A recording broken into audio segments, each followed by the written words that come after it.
Graça e paz, irmãos e irmãs, que a graça e a bondade do Senhor esteja com todos vocês, abençoando a sua vida, abençoando a sua casa. Seja bem-vindo a mais essa aula da nossa Escola Bíblica Dominical Online. Temos um tema geral para esses nossos estudos, que é o povo de Deus e a sua missão. Tem muitas pessoas que têm começado a assistir essas aulas, tem sido muito bom a presença de vocês. Se você tem gostado dessas aulas, compartilhe com outras pessoas para que elas também possam estudar a respeito tanto da eclesiologia, que é o povo de Deus, quanto também da missão, a missiologia. Estou pegando esses dois temas, trabalhando eles juntos, para nós entendermos o que Deus está fazendo na sua igreja, como é que ele espera que a sua igreja viva neste mundo e principalmente como ela cumpra a sua missão. E para essa aula nós começamos com uma pergunta: existe algum modelo de igreja ideal? Nós vamos tentar responder essa pergunta e eu quero começar com uma leitura bíblica e uma oração. O texto que eu vou começar lendo é Atos 2, a partir do versículo 42. Eu acho que é um texto bem conhecido e vamos até o final do capítulo 2, que diz o seguinte: E perseveravam na doutrina dos apóstolos e na comunhão, no partir do pão e nas orações. Em cada alma havia temor, e muitos prodígios e sinais eram feitos por intermédio dos apóstolos. Todos os que criam estavam juntos e tinham tudo em comum. Vendiam as suas propriedades e bens, distribuindo o produto entre todos à medida que alguém tinha necessidade. Diariamente perseveravam unânimes no templo, partiam o pão de casa em casa e tomavam as suas refeições com alegria e singeleza de coração, louvando a Deus e contando com a simpatia de todo o povo. Enquanto isso, o Senhor lhes acrescentava dia a dia os que iam sendo salvos. A partir desse texto que nós vamos refletir para o nosso estudo de hoje, mas vamos antes pedir a graça do Senhor e a luz do Espírito Santo para que Ele nos ilumine a mente e o coração e seja um momento de estudo proveitoso e gostoso na presença do nosso Deus. Oremos. Pai amado e querido, quero te louvar, Senhor, e te engrandecer o nome, tu que é o Senhor da igreja, tu que a constituiu através da morte e ressurreição de Jesus Cristo, através do derramar do teu Espírito Santo. Hoje, Senhor, nós somos um povo chamado por Ti para um ministério especial no mundo, que é o ministério da reconciliação. Nos faz cada vez mais entender, Senhor, o nosso papel, principalmente nos tempos difíceis a qual nós estamos vivendo, para tempos a qual que nós cremos, ó Deus, que já é os últimos tempos. Em nome de Jesus, ó Deus, que o Espírito Santo seja Ele quem nos ilumine agora nesse estudo, trazendo compreensão para mim e para aqueles, ó Deus, todos que acompanham esse estudo. E todos nós sejamos edificados e possamos aumentar em crescimento espiritual e também no conhecimento cada vez mais da nossa fé, das tuas sagradas escrituras e na nossa missão no mundo. Oramos assim em nome de Jesus. Amém. Amém. A pergunta é: existe algum modelo ideal de igreja? Qual seria a igreja ideal? Nos últimos anos nós temos visto uma explosão de igrejas surgindo, novos modelos de igrejas, com novas propostas, inclusive o que não deveria, novas doutrinas, mas enfim, tudo isso faz com que a gente fique aí se perguntando qual é a igreja certa, qual é a igreja errada, se existe uma igreja melhor do que outra. As pessoas estão mudando muito de igreja. Uma das características desse tempo em que nós estamos vivendo é que a fidelidade à instituição tem diminuído bastante. Claro que ainda existem muitas pessoas que são fiéis à igreja onde ela se converteu, onde cresceu, onde aprendeu das Sagradas Escrituras, onde foi batizada, mas boa parte dessa nova geração de crentes, eles não têm muita fidelidade a uma denominação. Isso é um perfil da nossa realidade presente. Então, quando surgem outros modelos novos de igreja, muitas pessoas estão mudando para esses novos modelos de igrejas e ficam, às vezes, transferindo de uma para outra. Quando ele encontra uma coisa nova e mais legal em outra igreja, ele transfere-se. Esse é um perfil, né, do que vem acontecendo agora no mundo, e a tendência é aumentar essa infidelidade institucional. E quando eu falo infidelidade institucional, não estou falando de infidelidade ao Evangelho, à pessoa de Jesus Cristo. Fique bem claro isso, né? Muitas pessoas que mudam de igrejas, elas continuam fiéis ao Senhor Jesus Cristo, continuam sendo crentes no Senhor, continuam vivendo a sua vida devocional, ela somente mudou de igreja, de denominação, né? E aí, então, fica essa pergunta. Então, qual é a igreja melhor? Qual é a igreja boa? Qual é a igreja que todo mundo deveria ir? Não é? Mas nós vamos ver algumas coisas sobre isso. E aí eu queria primeiro tratar de 4 modelos de igreja que têm, ao longo da nossa história recente, surgido no Brasil e no mundo, para nós entendermos algumas coisinhas de onde estamos como igreja, né? Então, o primeiro modelo de igreja que eu queria refletir com você é aquele modelo de igreja chamado pastoral tradicional. É uma igreja constituída geralmente de um pastor e do seu rebanho, que é um rebanho pequeno, é um rebanho mais estável, onde as coisas permanecem a mesma por muito tempo. O pastor, ele é um multitarefa, aquela pessoa que faz de tudo dentro da igreja. Ele prega, ele ensina, ele ora com os discípulos, ele ensina num culto de doutrina também, né? Ele visita as pessoas, ministra em funerais, enfim, geralmente nas igrejas pastoral, modelo mais tradicional, é o pastor que faz tudo, geralmente. E aí tem um membro ou outro que colabora aqui numa diaconia, no presbiterato, mas no geral é o pastor que é o multitarefa. As igrejas e os estudos que têm sido feitos recentes sobre isso estão chamando esse modelo pastoral de pastoreio de manutenção, onde o pastor ele não faz nada mais do que aquilo que é o trivial, que é cuidar da palavra, do ensino, da visitação, e quando surge alguma outra necessidade específica. Então, ele faz um trabalho de manutenção. Essas igrejas tendem a passar anos a fios do mesmo jeito. Elas não mudam, né? A liturgia dessas igrejas são liturgias geralmente do modelo mais tradicional, onde tem os hinos, onde tem a pregação, a confissão, enfim, desse modelo mais tradicional como todos nós conhecemos muito bem. Uma outra característica desse modelo é que o crescimento dela é um crescimento mais de ordem biológica. O que quer dizer isso? Ela cresce quando nasce um novo membro, né? Quando os filhos, os membros da igreja têm filhos, não é? E aí ela cresce porque essa criança vai ser batizada, vai crescer dentro da igreja, vai participar de escola dominical, vai fazer profissão de fé no futuro. Esse é um crescimento biológico. Por outro lado, também, a forma como essa igreja diminui é quando falece membros nela. Então, o crescimento é biológico e também a diminuição também é biológica. É uma igreja não dada muita evangelização. E, por vezes, acontece de alguém ser convidado e alguém, né, se converter na igreja sem ser, né, por filhos de membros que estão nascendo. Mas é muito pequeno, é muito raro o crescimento dessas igrejas por conversões externas, né? Já um outro modelo que surge posteriormente a esse é um modelo de igreja atrativa. O que quer dizer isso?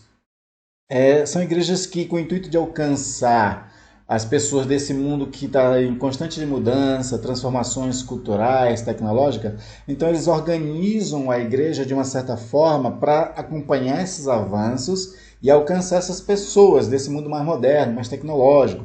E o que elas fazem? Elas adaptam as suas liturgias, adaptam a sua mensagem, a sua linguagem, que vá ao encontro da necessidade das pessoas.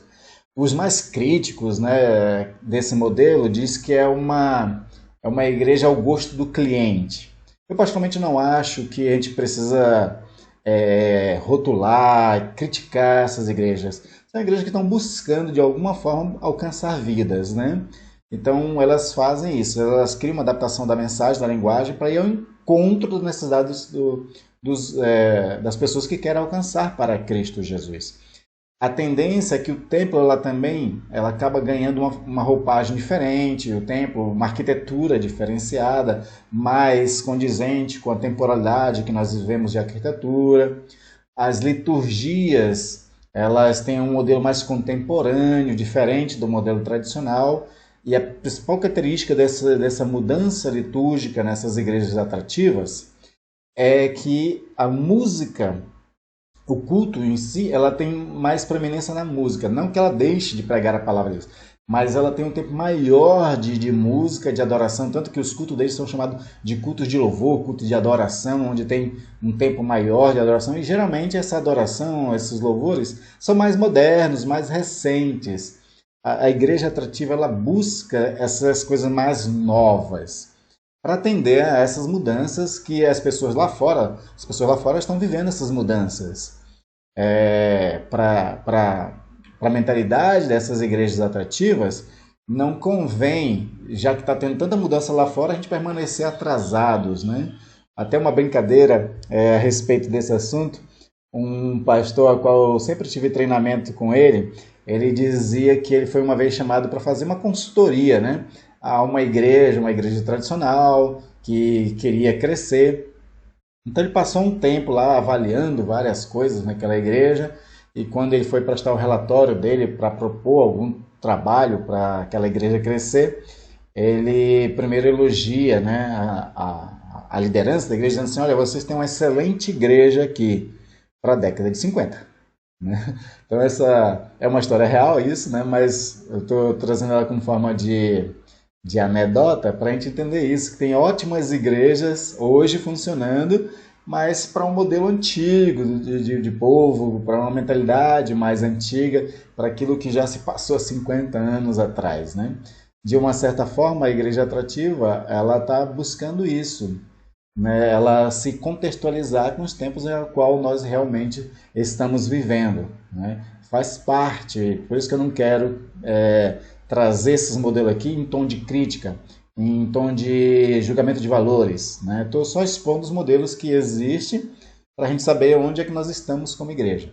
Um terceiro modelo de igreja que tem surgido também é que tanto as igrejas tradicionais quanto as igrejas atrativas, elas perceberam uma coisa, que as pessoas elas não estão só atrás, elas não só necessitam do evangelho, elas necessitam também de alimento da mesa. Elas necessitam de uma roupa nova, por exemplo, pessoas que são mendigas, ou pessoas que não têm um bom recurso financeiro, em regiões mais frias, precisa de um agasalho. Outras pessoas precisam de cuidados na área da saúde, precisa de cura, precisa de dignidade. Então, existem outras necessidades que as pessoas têm, além da pregação em si do evangelho, além da evangelização. Então essas igrejas elas começam a se organizar para que elas sejam igrejas também com projetos de ações sociais, né? E elas começam a usar isso como estratégia, o trabalho de ação social como estratégia, tanto evangelística, como uma questão também de se tornar relevante. Então são as igrejas do modelo relevância e influência. Elas querem ser igrejas influentes e relevantes na sociedade no tempo em que ela vive, dada a carência, dada a necessidade que as pessoas têm. Então você vê que esse modelo é um modelo que também tenta atender a uma realidade. Qual é a realidade?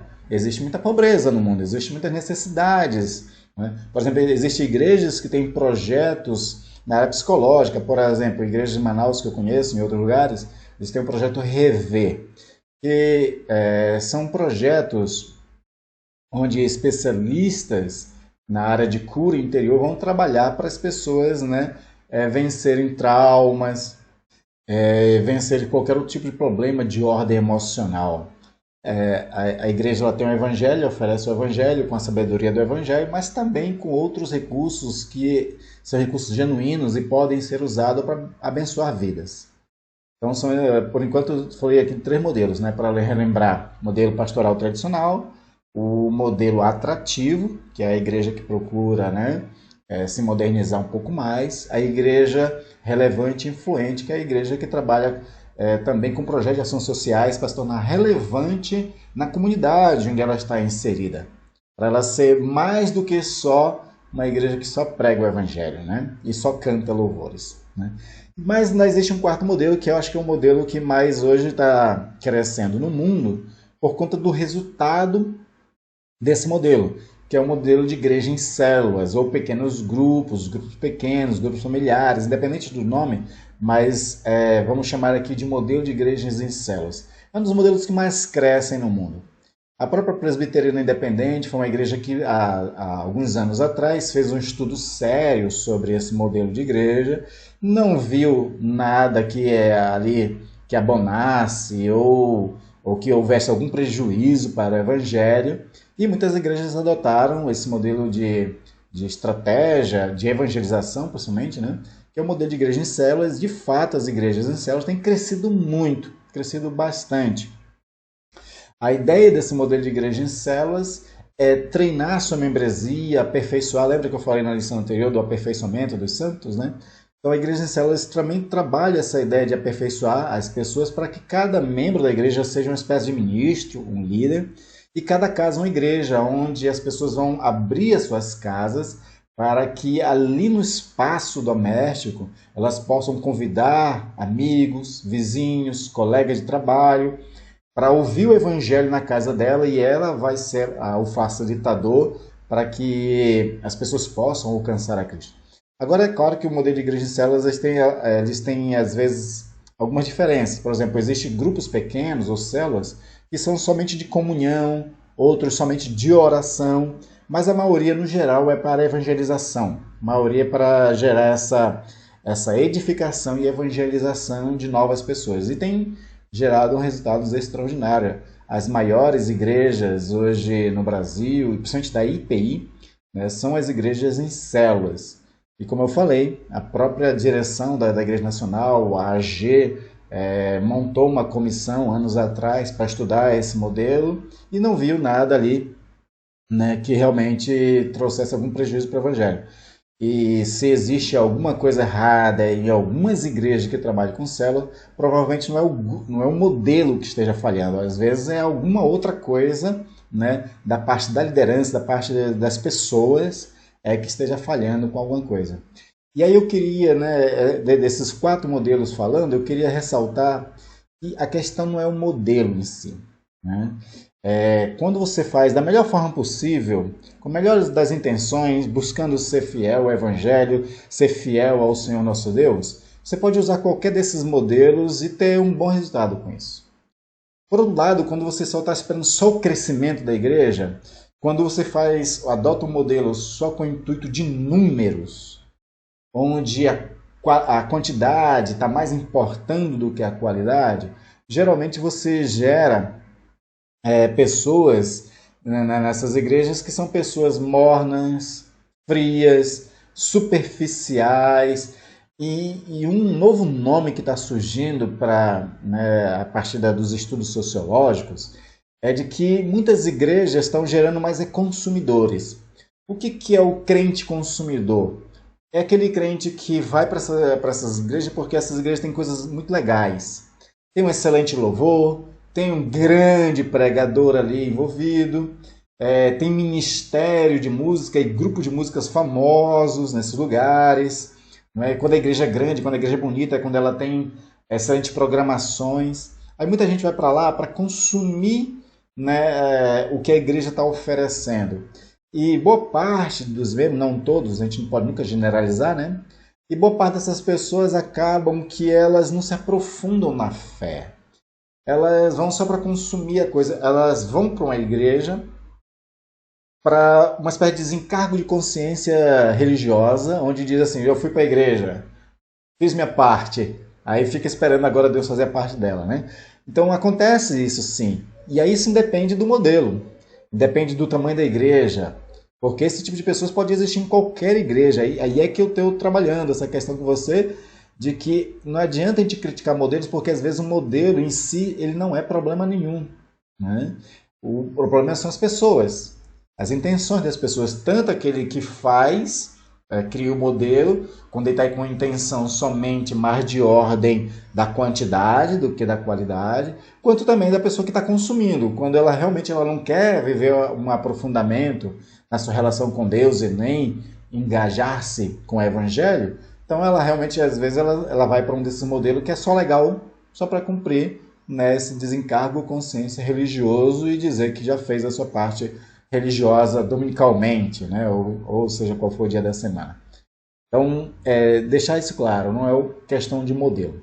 Mas, pensando justamente, já que a questão não é um modelo em si, e até para complementar, um amigo meu, presbítero de uma igreja nossa, uma vez ele teve a oportunidade de se encontrar com um grande estudioso de missão, né? Que é o pastor Timóteo Carriquet. E ele perguntou do pastor Timóteo Carriquet: pastor, qual é o melhor modelo de igreja, né?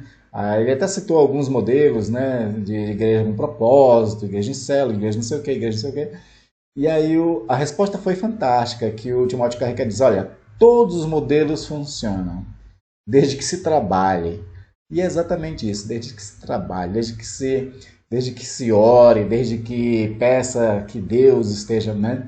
Tem um pastor batista que eu de vez em quando acompanho algumas coisas que ele faz, e ele diz uma coisa bem interessante, que ele aprendeu, quando estava começando a vida dele ministerial, ele aprendeu que a obra de Deus, a missão de Deus está acontecendo no mundo. Deus está trabalhando por conversão de vidas. Deus está trabalhando por libertação de almas. Deus está trabalhando nas nossas vidas. Então esse pastor, ele aprendeu que ele, como ministro, a única coisa que ele tinha que fazer, né, na igreja, no ministério dele, é não atrapalhar Deus. Foi uma missionária que ensinou isso para ele.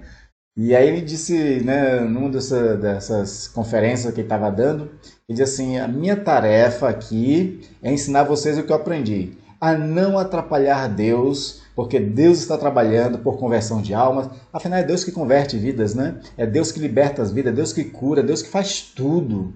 Nós somos somente instrumentos. E às vezes instrumento tão falho que a gente atrapalha Deus. Então a gente tem que cuidar para não atrapalhar Deus, independentemente do modelo que se adote para trabalhar. Então, uma vez que o problema não é o modelo que se adota, o problema é a gente realmente estar só à disposição de Deus, buscando a direção dele, sendo fiel à palavra. O que a gente poderia fazer realmente? Porque aí o que eu quero trabalhar é o seguinte: os modelos são formas, né? E formas, elas podem ser adaptadas, elas mudam conforme a temporalidade. A cada tempo, a cultura, os pensamentos, as coisas vão mudando. E é interessante a igreja seguir todas essas coisas, porque a igreja, ela não é do mundo, mas ela está no mundo, né? E sendo ela uma parte dessa construção de cultura no mundo, inclusive, ela também tem que se adaptar, ela também tem que estar contextualizada, né? Então, uma vez que não é a forma que interessa, porque a forma pode mudar, vamos trabalhar com a essência. Então, em vez de dizer qual é o modelo que nós temos que seguir, vamos pensar na essência, daquilo que não pode faltar na vida da igreja para que a igreja cumpra a sua missão no mundo. Então vamos trabalhar 3 coisas aqui, que são 3 palavras gregas do Novo Testamento, que são coisas essenciais que estiveram presentes na missão dos apóstolos, do próprio Jesus Cristo, e que deve estar presente também nas igrejas hoje, independentemente do modelo, né? A primeira coisa que eu quero trazer para nós é que o que não pode faltar em igreja nenhuma é o querigma. A palavra querigma no grego, ela significa proclamação, a pregação, o anúncio do evangelho, né? E aí esse querigma pode ser de forma tanto pregada como ensinada. Aí você pode fazer isso em cultos, pode fazer isso em escola dominical, em culto de doutrina, pode ser feito isso na sua casa, com estudo bíblico com pessoas, né? Você pode fazer isso no aconselhamento, tá fazendo o querigma, né? Proclamando o evangelho no aconselhamento. Até às vezes, quando você está conversando com um amigo de trabalho, você pode dar uma dica para a pessoa baseado no evangelho, baseado na sabedoria bíblica. Você está proclamando também o evangelho. E isso eu acho que é o grande tchan da coisa, sabe? Quando a gente aplica a Bíblia para todas as realidades da nossa vida. As Sagradas Escrituras, ela não é só para nós a revelação da salvação de Deus em Cristo Jesus, mas ela também é um manual riquíssimo de sabedoria. E toda vez que eu uso essa sabedoria para as coisas do cotidiano, seja no trabalho, na escola, em casa, na vizinhança, em qualquer situação onde você pode expor uma opinião. Quando você expõe essa opinião baseado na Sagrada Escritura, baseado na sabedoria bíblica, você está proclamando o Evangelho. E principalmente o grande tchan do que faz você usar a palavra de Deus para que também gere conversão é quando você insere Jesus nessa mensagem. É quando Jesus se torna o parâmetro. E principalmente quando Jesus passa a ser aquele que, para a compreensão das pessoas, ela entenda que Jesus é o único mediador da nossa salvação. Né? E pasmem, eu já disse isso em outras ocasiões, até em pregação. Tem muitas pessoas que não sabem sobre Jesus direito. Não sabem o que foi que Jesus fez. Por exemplo, um amigo meu, há muito tempo atrás, quando eu trabalhava em empresa, era época de Páscoa, ele perguntou por que Jesus morreu.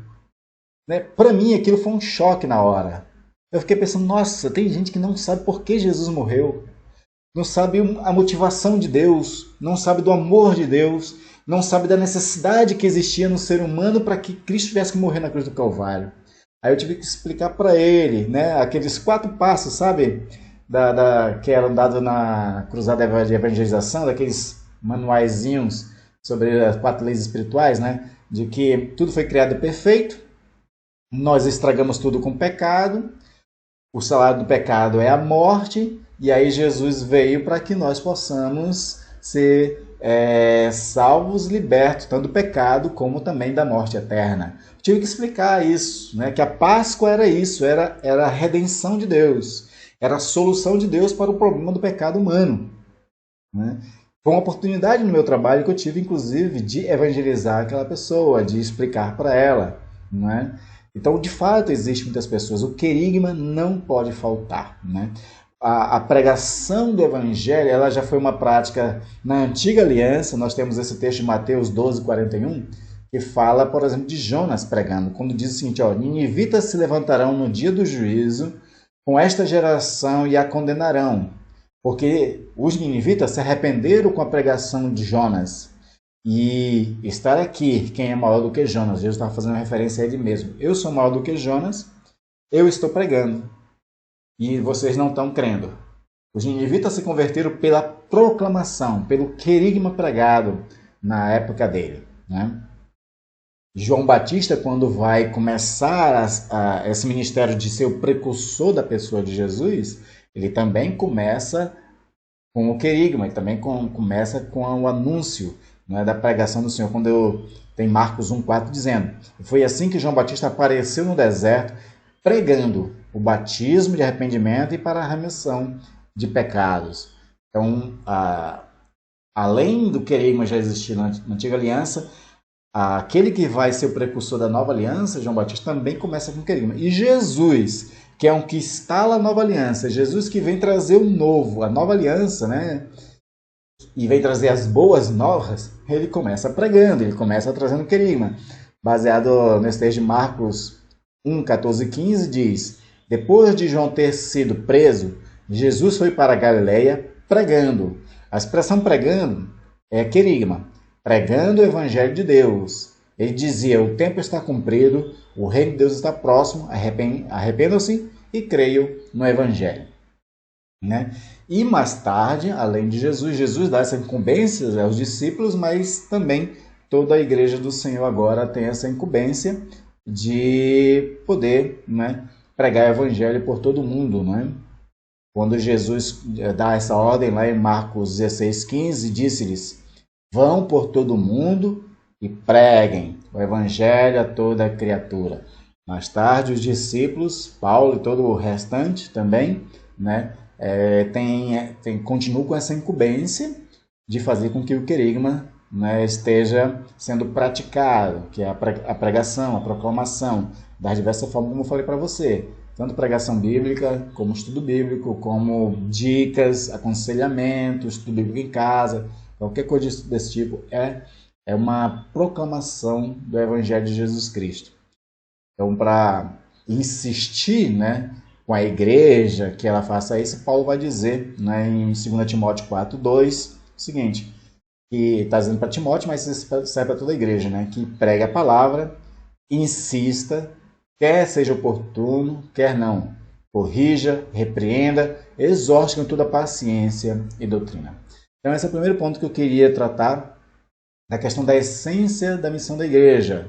Né? Independentemente da forma como ela está trabalhando, se é tradicional, se é atrativa, se é de relevância e influência, se é de modelo em célula, mas o que não pode faltar é a pregação da palavra, o estudo da palavra, o se aprofundar-se nessa questão de anunciar essa revelação maravilhosa de Deus para cada um de nós. Segunda coisa que faz parte da essência da igreja, independente do modelo, é a koinonia, que é uma palavra de origem grega também, que significa comunhão. Né? Este termo tornou-se comum entre os cristãos, sendo utilizado no sentido de companheirismo, de participação uns com os outros, de compartilhamento e contribuindo com o próximo e com Deus. Né? No texto que nós lemos de Atos, capítulo 2, né, tinha a proclamação, porque os discípulos perseveravam na doutrina dos apóstolos, né, e na comunhão. Então tinha o querigma e tinha a koinonia, a comunhão. A comunhão é uma das coisas muito importantes para a igreja.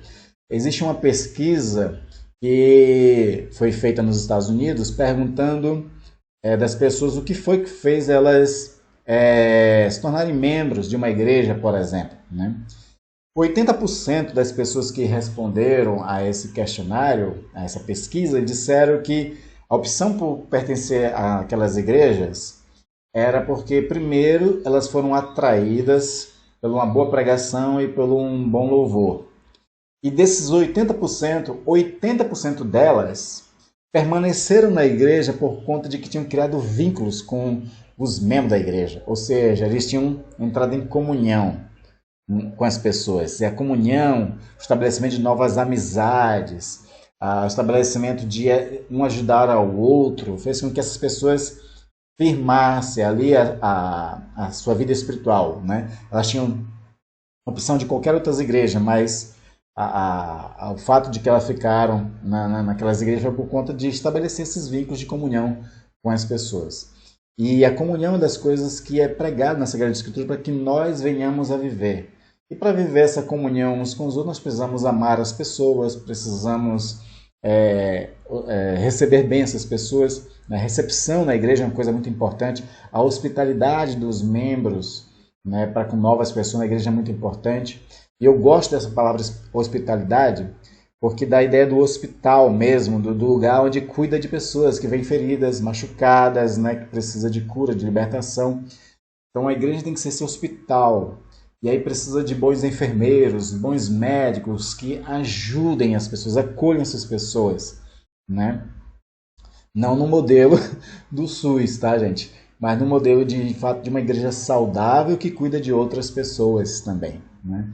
Aí nós vamos ter alguns textos reforçando a importância da comunhão na igreja, como 1 Coríntios 10:16, que diz: não é fato que o cálice de bênção que abençoamos é a comunhão do sangue de Cristo? E não é fato que o pão que partimos é a comunhão do corpo de Cristo? Então aqui nesse texto nós temos essa questão que nós entramos em comunhão com o sangue de Cristo e entramos em comunhão com o corpo de Cristo, que é a igreja. Né? Essa comunhão ela é estabelecida através da fé e da convivência em amor uns com os outros. Ainda 1 João 3 diz o seguinte: o que vimos e ouvimos, anunciamos também a vocês. Tem o querigma, né? Anunciamos também a vocês, para que também vocês tenham comunhão, tenham koinonia uns com os outros. Né? Ora, a nossa comunhão é com o Pai e com seu Filho Jesus Cristo. Então ele está falando aqui do querigma, está falando da koinonia do corpo de Cristo com a igreja e da comunhão com o Pai, Filho e Espírito Santo, né? Que é uma comunhão perfeita essa, né? Onde é a igreja comungando também com o Senhor Salvador Jesus Cristo.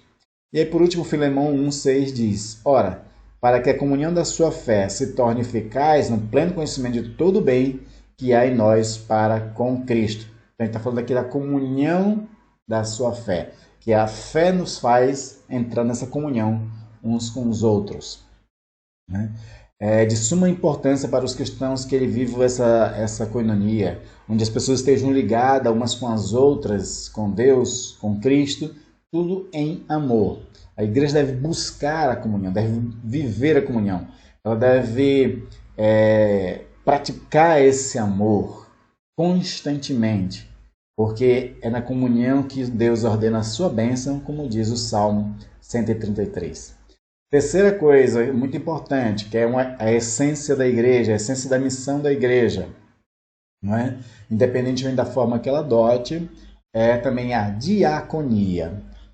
A diaconia, o texto grego no original, ele se refere principalmente a servir às mesas, né? O texto de Lucas 17:8 fala sobre isso, dizendo que qual de vocês, tendo um servo ocupado na lavoura ou em guardar o gado, lhe dirá quando ele voltar do campo: venha agora mesmo e sente-se à mesa.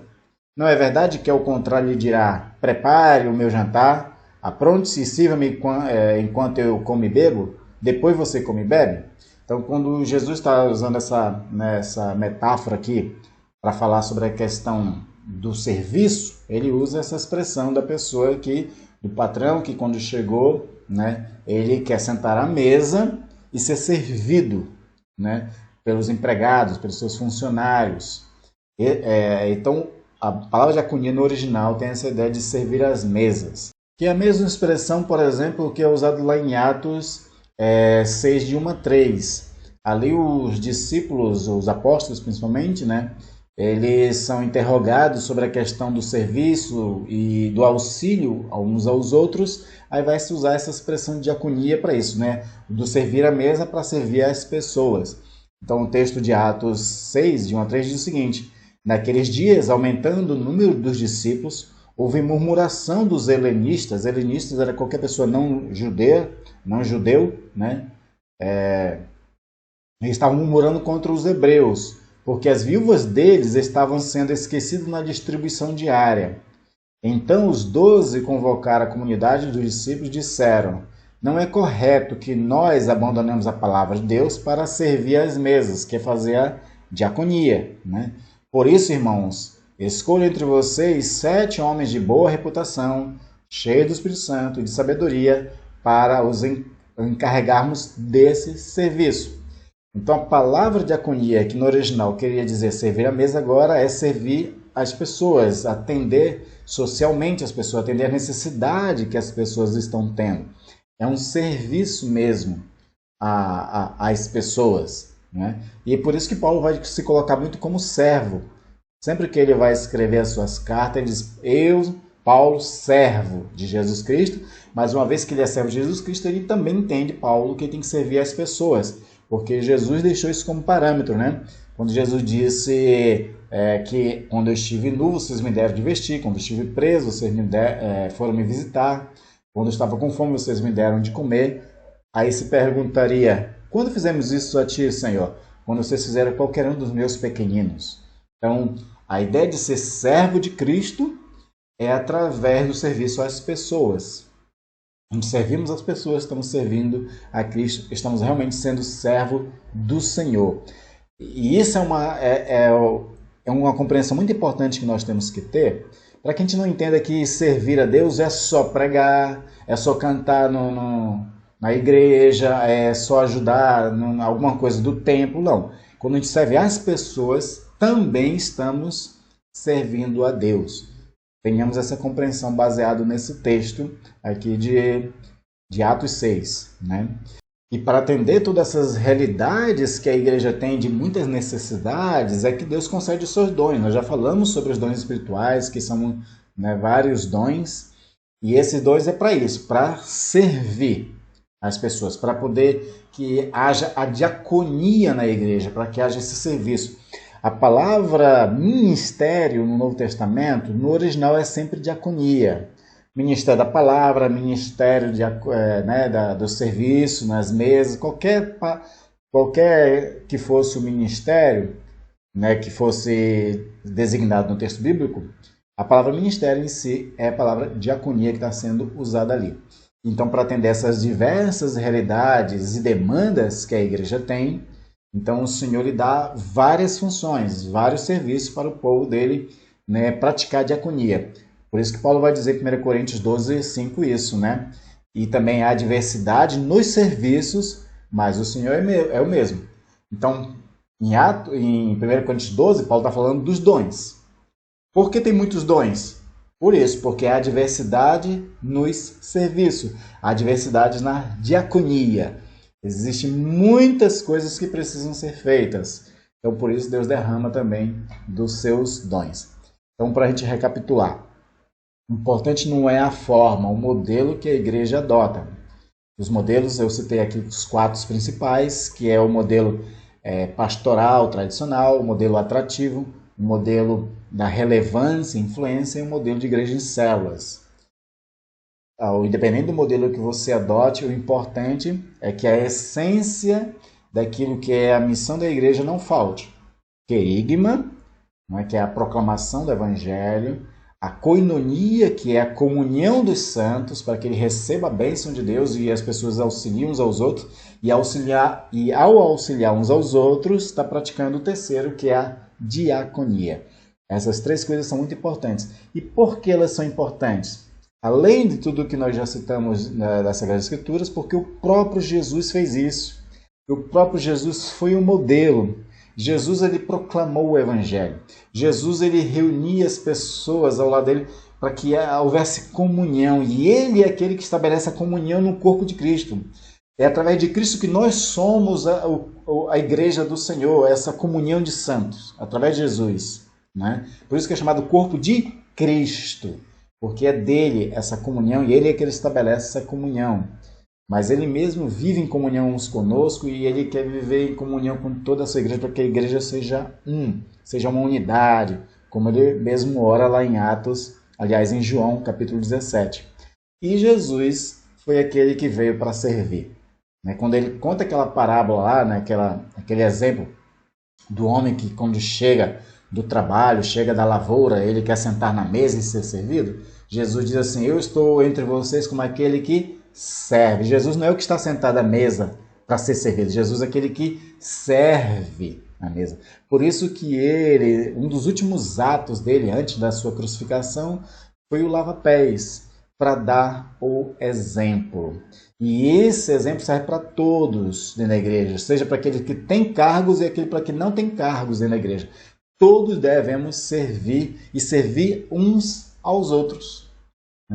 Se nós, como igreja, trabalhamos muito bem, e aqui tem a questão da importância do trabalhar bem, Nós temos que trabalhar bem, com excelência, com muito amor, com muita dedicação, para que possamos fazer bem a proclamação do Evangelho, para que vivamos em comunhão uns com os outros, nos esforcemos por essa comunhão ser saudável e nos esforcemos também, fazendo com excelência, o serviço de uns aos outros. Se essas 3 coisas forem muito bem feitas dentro de uma igreja, pode acontecer com a igreja isso que aconteceu aqui com essa igreja primitiva de Atos dos Apóstolos.